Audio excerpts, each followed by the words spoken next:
तो आदाब, नमस्कार, गुड इवनिंग, सत श्री अकाल। एक बार फिर आप तमाम लोगों का स्वागत है क्राइम तक की कहानी की इस एपिसोड में। उम्मीद है पूरी फैमिली अच्छी होगी, अपना ख्याल रख रही होगी। आफ्ताब का 2 दिनों में अलग अलग किस्तों में पॉलीग्राफ टेस्ट हो रहा था। करीब जो पुलिस ने बताया 103 और 4 के बीच में उसको बुखार आ गया। कुछ मेडिसिन भी दिए गए थे तो उसका कुछ असर था या नहीं था ये भी देखा गया, लेकिन फिर उसकी तबीयत ठीक हो गई। अब उसको वापस फिर से जो बाकी कुछ चीज़ें रह गई थी उसके लिए ले जाया गया।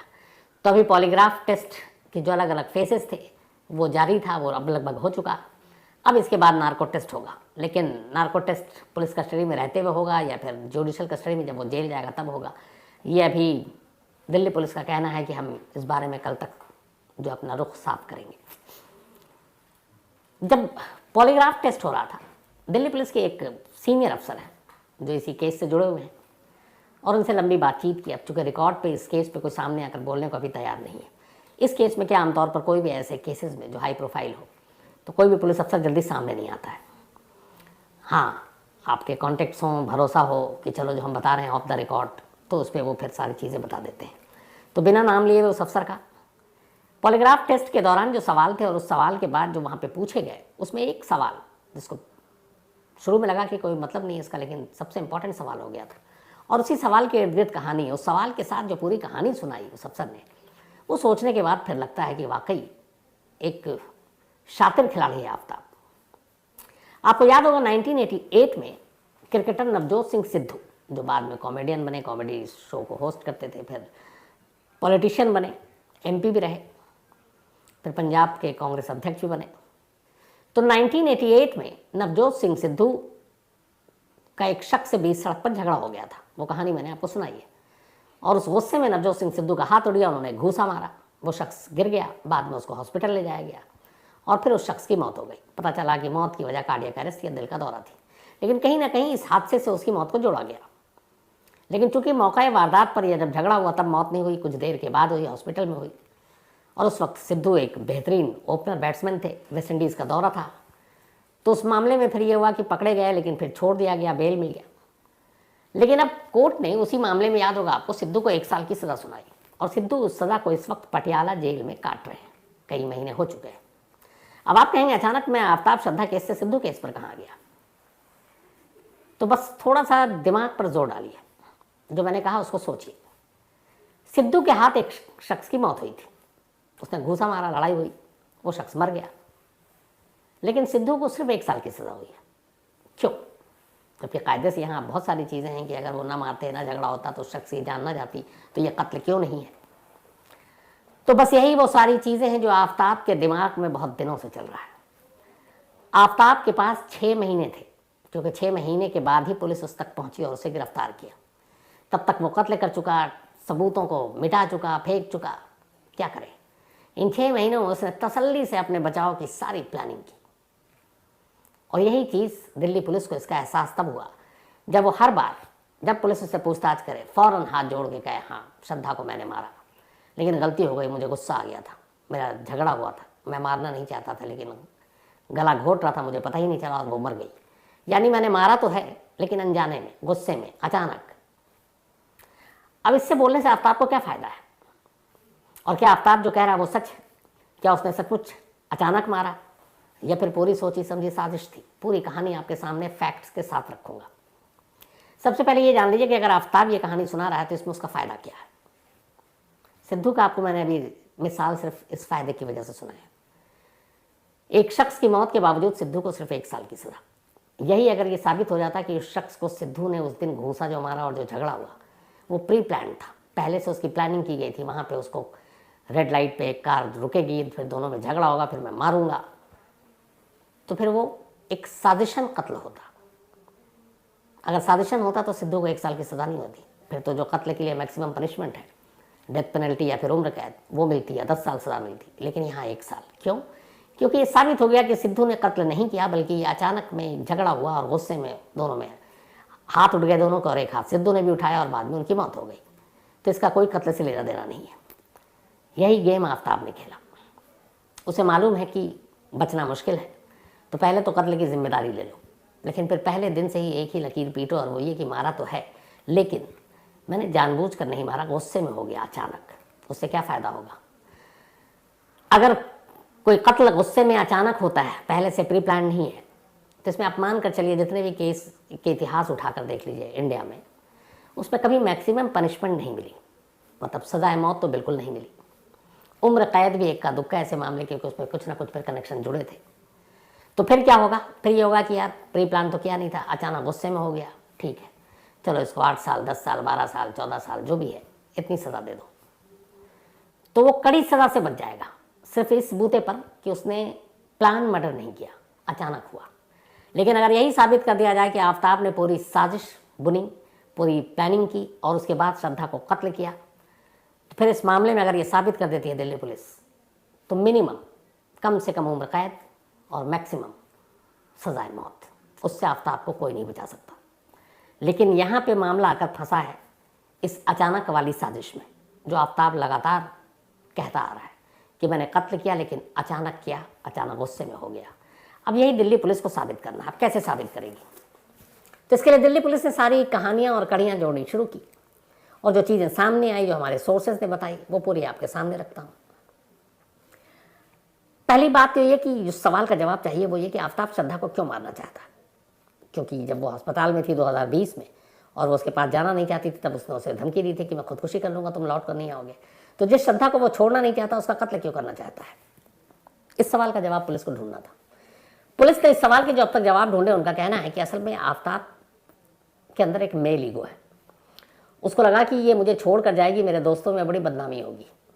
शादी वो करना नहीं चाहता था, उसके और भी इधर उधर अफेयर थे, तो उसको ये भी था कि वो उससे शादी भी ना करे लेकिन वो उसे छोड़कर भी ना जाए। लेकिन 2020 में जब नवंबर में उसने पिटाई की थी और श्रद्धा जब हॉस्पिटल में एडमिट हुई, फिर पुलिस में कंप्लेंट लिखाई, तो उसे पहली बार लगा कि ये छोड़ कर जा सकती है।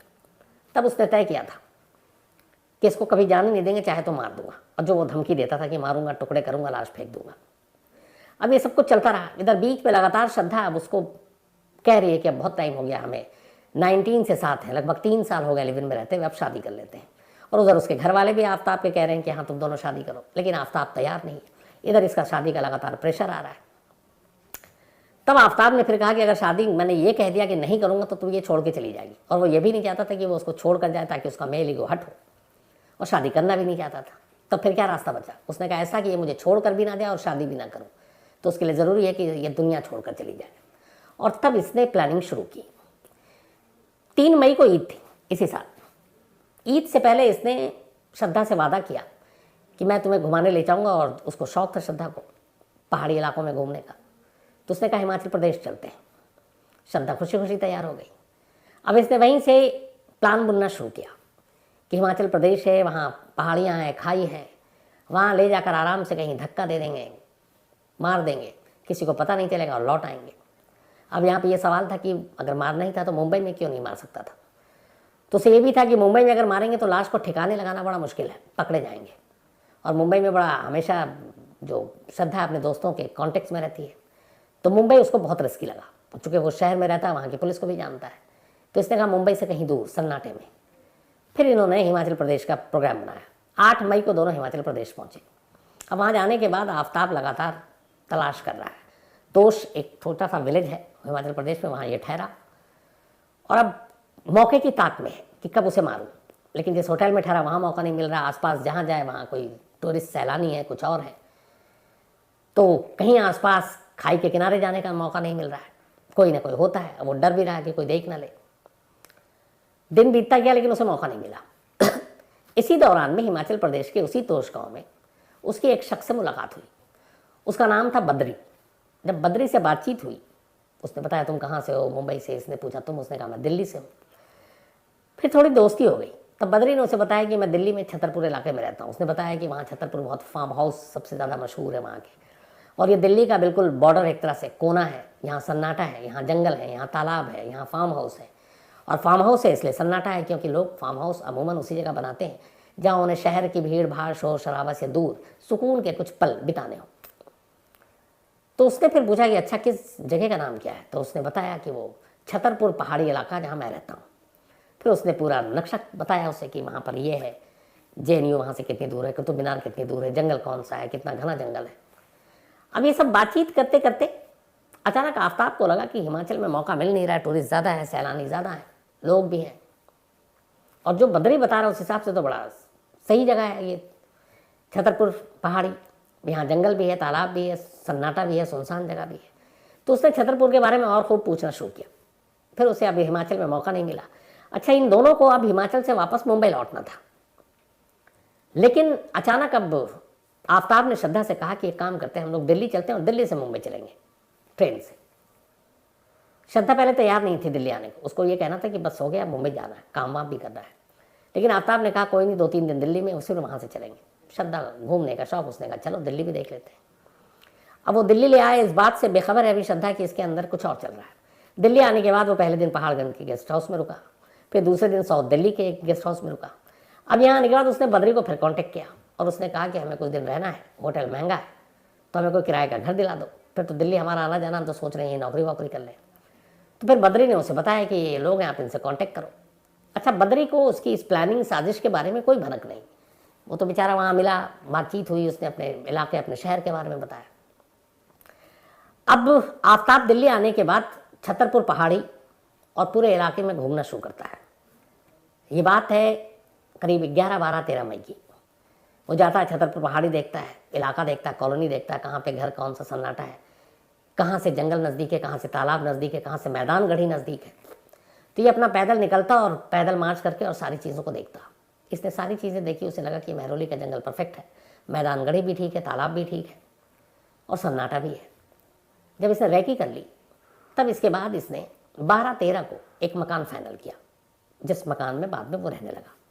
15 मई को उस मकान में ये श्रद्धा के साथ शिफ्ट कर गया, जो थोड़े बहुत इनके पास सामान थे। और उसने कहा कि जब हमें तुम्हारी फैमिली भी नहीं, हमारी फैमिली भी नहीं, तो हम लोग यहीं शिफ्ट हो जाते हैं। यहाँ नौकरी भी अच्छी है, गुरुग्राम में थोड़ा IT सेक्टर और बाकी चीज़ों, कॉल सेंटर भी है, MNC भी बहुत है, तो यहाँ बेहतर नौकरी, यहाँ बेहतर पैसे भी है। अब वो श्रद्धा का ब्रेन वॉश कर रहा है। श्रद्धा को ये भी है कि रहना इसके साथ है, शादी करनी है, चलो दिल्ली भी एक बेटर ऑप्शन है। लेकिन उसे मालूम नहीं क्या चल रहा है। अब वो 15 को शिफ्ट होता है, 15 के बाद भी वो 16-17 को प्लानिंग में लगा हुआ है, देख रहा है, रेकी कर रहा है। और फिर आखिरकार 18 मई, ज़्यादा देर इंतज़ार भी नहीं किया इसने, 18 मई की रात मौका देखते ही श्रद्धा का कत्ल कर देता है। और इसके बाद अगले 20 दिनों तक वो लाश को इधर उधर फेंकता है। तो दिल्ली पुलिस जब पॉलीग्राफ टेस्ट के जरिए जो सवाल सबसे ज़्यादा पूछ रही थी वो यही कि तुमने अचानक किया या प्लानिंग के साथ। जब ये सारी कहानियाँ एक एक करके आई, जब बद्री का कैरेक्टर आया, जब ईद के बाद उसको पहले से था कि हिमाचल ही जाना है, तो फिर दिल्ली पुलिस ने कहा कि नहीं, तुमने अचानक नहीं किया, इसके पीछे एक साजिश है। और यही वजह है कि दिल्ली पुलिस के जो सोर्स, उनका कहना है कि एक बार नार्को टेस्ट कंप्लीट हो जाए, इसके बाद चूंकि FIR दर्ज है, उसमें अलग अलग सेक्शन होंगे, 302 तो होगा ही होगा, लेकिन अब 120B भी लगाने की सोच रही है पुलिस। और 120B लगाने का मतलब ये हुआ कि आफ्ताब ने श्रद्धा का कत्ल अचानक गुस्से में नहीं किया, बल्कि पूरे होशो हवास में सोच समझकर एक साजिश के तहत किया। और अगर ये साजिश की बात दिल्ली पुलिस, जो मैंने शुरू में कहा, कि साबित कर देती है, तो फिर आफ्ताब को मैक्सिमम पनिशमेंट से कोई नहीं बचा सकता है। जो खेल अब तक वो खेल रहा है कि मान भी रहा है, लेकिन कह रहा है कि नहीं, मुझसे अनजाने में हुआ। अब इनके सबूत क्या क्या हैं पुलिस के पास? तो हिमाचल प्रदेश की पूरी कहानी, वो बद्री इसमें एक अहम, इसका जो रेकी करना वो एक अहम, और सबसे बड़ी बात कि ये अचानक हुआ या प्री प्लान था। 2020 जो मैंने आपको कहानी में सुनाई, 23 नवंबर मुंबई के तिकुंज पुलिस स्टेशन में अपने हाथ से लिखा हुआ श्रद्धा का वो लेटर, जिसमें उसने कहा कि मुझे आफ्ताब ने धमकी दी कि वो मेरा कत्ल करेगा, मुझे मेरा गला घोट कर मुझे मारेगा, फिर मेरे लाश के टुकड़े करेगा और फेंक देगा, और सेम उसने वही किया। तो वो एक अहम दस्तावेज होगा। इसके अलावा यहाँ आने के बाद जिस तरीके से उसने सामान खरीदे, लाश को इधर उधर ठिकाने लगाया, आरी खरीदी, फ्रिज खरीदा, वो सारी चीज़ें भी उसकी इस साजिश का हिस्सा साबित होंगी। पुलिस को यह भी पता चला कि उसने इस लाश के टुकड़े करने के लिए एक हथियार नहीं, बल्कि 2-2 हथियार का इस्तेमाल किया। दूसरा एक और कोई चीज़ है, अब उसकी भी तलाश चल रही है। तो कुल मिलाकर पुलिस हथियार से लेकर लाश के टुकड़ों, इनमें तो है ही है, लेकिन जो सबसे बड़ी चीज़ है, क्योंकि पुलिस को मालूम है कि अगर यहाँ पे ज़रा सी भी वो कमी रह गई और आफ्ताब ये साबित करने में कामयाब हो गया कि उसने अचानक गुस्से में किया था, तो शायद उसे वो कड़ी सज़ा ना दिला पाए पुलिस। इसीलिए पुलिस का पूरा जोर ये है कि इस बात को साबित किया जाए कि आफ्ताब ने पूरी प्लानिंग के साथ श्रद्धा को मारा, उसी प्लानिंग के साथ वो मुंबई से निकला, उसी प्लानिंग के साथ वो हिमाचल पहुंचा, वहाँ मौका नहीं मिला, और फिर उस बद्री के जरिए उसने दिल्ली के उस लोकेशन छतरपुर के बारे में जानकारी हासिल की, और फिर उसी छतरपुर में एक ऐसा घर लिया जहाँ से वो जंगल बेहद करीब, 10 मिनट का वॉकिंग डिस्टेंस। तो ये सब कुछ इस साजिश की तरफ इशारा करती है। तो इसका मतलब है कि आफ्ताब लगातार झूठ बोल रहा था, और पुलिस को इसी बात का शुरू से शक था कि इतनी आसानी से क्यों एक्सेप्ट कर रहा है कि कत्ल तो किया लेकिन गुस्से में अचानक किया। क्यों? क्योंकि उसके पास 6 महीने थे कत्ल के बाद। बड़े ठंडे दिमाग से उसने सोचा और उससे कानून की पूरी जानकारी, इस दौरान उसने कानून के बारे में सब कुछ पढ़ा कि किस चीज़ में कहाँ कैसे उसको फ़ायदा मिल सकता है। और शायद कहीं ना कहीं नवजोत सिंह सिद्धू इंसिडेंट भी उसने पढ़ा होगा। तो बेहद चालाक है और उसकी इसी चालाकी का भांडाफोड़ करने के लिए अब पुलिस तमाम जो ऐसे सबूत हैं वो उसके साथ मिलाने की कोशिश कर रहे। ये इतना होशियार था कि जब पुलिस ने उसको पकड़ा 11 नवंबर को, उसके बाद उसके मोबाइल का कॉल डिटेल और लोकेशन निकाला तो एक हैरानी भरी चीज़ आई। वो ये थी कि इसके हिसाब से 18 मई को कत्ल किया और 20 मई से लेकर 5 जून के दरमियान इसने लाश के टुकड़े अलग अलग फेंके, और वो भी रात को। लेकिन इस पूरे टाइम के दौरान यानी कि 20 मई से लेकर 5 जून तक आफताब के मोबाइल का लोकेशन कभी घर के बाहर दिखा ही नहीं, हमेशा घर के अंदर दिखा। जब उससे पूछा गया कि ऐसा क्यों, तुम जब बाहर जाते थे और तभी तो लाश ठिकाने लगाया क्योंकि तुम बाहर निकलते हो, बट लोकेशन घर का क्यों? वो कितना शातिर है ये देखिए कि इससे अंदाज़ा लगाइए कि उसने बताया कि मुझे मालूम था कि आज नहीं तो कल मेरे मोबाइल से भी मेरा लोकेशन पता किया जा सकता है, ये मैं जानता हूँ, पढ़ा लिखा है, अंग्रेज़ी फराटेदार बोलता है। उसने कहा मैंने जब भी लाश के टुकड़े फेंके या कोई भी सबूत फेंकने के लिए घर से निकला 20 मई के बाद से, मैं कभी अपना मोबाइल अपने साथ नहीं ले जाता था, हमेशा मेरा मोबाइल मेरे घर में होता था ताकि उसका लोकेशन घर ही दिखाई दे। ये भी एक साजिश के उसके इस सिरे को पकड़ने का काम करेगी, इसलिए कि उसे ये तक पता है कि अगर वो मोबाइल साथ लेकर चलता है तो उसका लोकेशन बदल जाएगा। और हो सकता था अगर वो मोबाइल ले जाता तो दिल्ली पुलिस को इतनी मेहनत ना करनी पड़ती, क्योंकि उस लोकेशन से कि अगर वो 20 मई को कहाँ, 21 को कहाँ, 22, 23, 24, 25 उसका लोकेशन क्या है, उन जगहों पर रात के 2 से 4 के दरमियान लोकेशन अगर पता होता, पुलिस वहाँ जाके सर्च करती, लाश के टुकड़े आसानी से मिल जाते, इतनी मेहनत नहीं करनी पड़ती। लेकिन वो 2 कदम आगे, उसने कभी भी अपना मोबाइल अपने साथ रखा ही नहीं। जब भी लाश को ठिकाने लगाया मोबाइल घर पर छोड़ कर गया ताकि लोकेशन से पुलिस को गुमराह कर सके। ये उसने खुद एक्सेप्ट भी कर लिया है। तो ये वो सारी चीज़ें हैं जो दिल्ली पुलिस को, जिस पर भरोसा है कि वो साबित कर देंगे कि आफ्ताब झूठ बोल रहा है, और उसने अब तक झूठ बोला है, और उसने ये सब गुमराह करने के लिए कह रहा है कि अचानक कत्ल हो गया, बल्कि वो कत्ल करने के इरादे से ही मुंबई से बाहर निकला। हाँ, पहला चांस हिमाचल में नहीं मिला, मौका दिल्ली में